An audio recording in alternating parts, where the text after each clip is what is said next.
जब से supreme court ने पतंजलि पर एडवर्टीज़मेंट से संबंधित एक ऑर्डर पास किया है, तभी से अलग अलग अखबारों में या अलग अलग सोशल मीडिया पर बहुत सारे सुझाव, बहुत सारे आक्रोश चल रहे हैं। और उसमें आश्चर्यजनक चीज़ ये है कि जो हमारे आयुर्वेद के चिकित्सक हैं, उनकी जो पोस्ट आ रही हैं, उनसे ऐसा लगता है कि उनको इस एक्ट के बारे में पता नहीं है, जो कि मेरे अपने विचार से एक दुर्भाग्यपूर्ण स्थिति है। Drug and magic remedies objectionable advertisement act 1954 से काम कर रहा है और उस समय तक ढंग से अपना ड्रग एंड कॉस्मेटिक्स एक्ट के रूल्स भी फ्रेम नहीं हुए थे।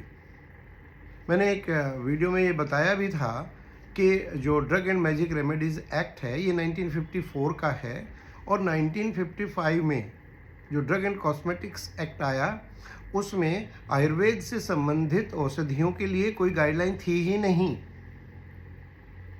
और 1954 के इस एक्ट में 54 डिजीज़ हैं जिनके बारे में ये कहा गया है कि इनको ठीक करने का क्लेम न तो औषध निर्माता कर सकते हैं और न ही कोई चिकित्सक कर सकता है। और ये इक्वली एप्लीकेबल है सभी प्रकार की चिकित्सकों या सभी प्रकार की चिकित्सीय पद्धतियों पर, चाहे वो एलोपैथ हो, चाहे वो आयुर्वेद हो, यूनानी, सिद्धा, कोई भी हो। लेकिन आश्चर्यजनक बात ये है कि अभी सुप्रीम कोर्ट ने जो टिप्पणी की है वो एक अलग विषय है, लंबा विषय है, लेकिन हमारे जो फिजिशियंस हैं, जो हमारे आयुर्वेद के चिकित्सक हैं, उनको ये पता होना चाहिए कि ये एक्ट आखिर क्या है, क्या इसमें प्रोविजंस हैं और क्यों इसको ऐसा किया गया है। 2020 में इसमें आयुर्वेद, यूनानी और सिद्धा शब्द का इंक्लूजन हुआ है। मैं दोबारा रिपीट कर रहा हूँ, इस एक्ट में आयुर्वेद, यूनानी, सिद्ध इसका प्रयोग एक अमेंडमेंट के थ्रू 2020 में किया गया है। और उसी में जहाँ 54 डिजीज़ थी जिनको ठीक करने का दावा नहीं करने की बात कही है, उसमें 24 डिजीज़ और जोड़ दी गई और टोटल नंबर ऑफ डिजीज़ हो गई 78।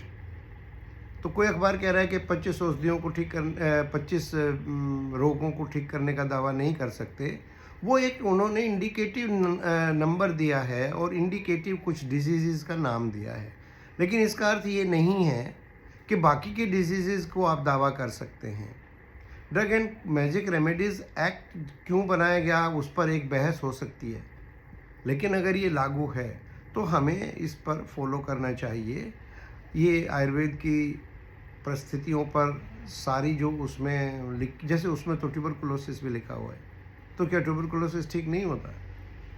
अगर ट्यूबरकुलोसिस ठीक नहीं होता है तो भारत सरकार इतना पैसा क्यों खर्च कर रही है?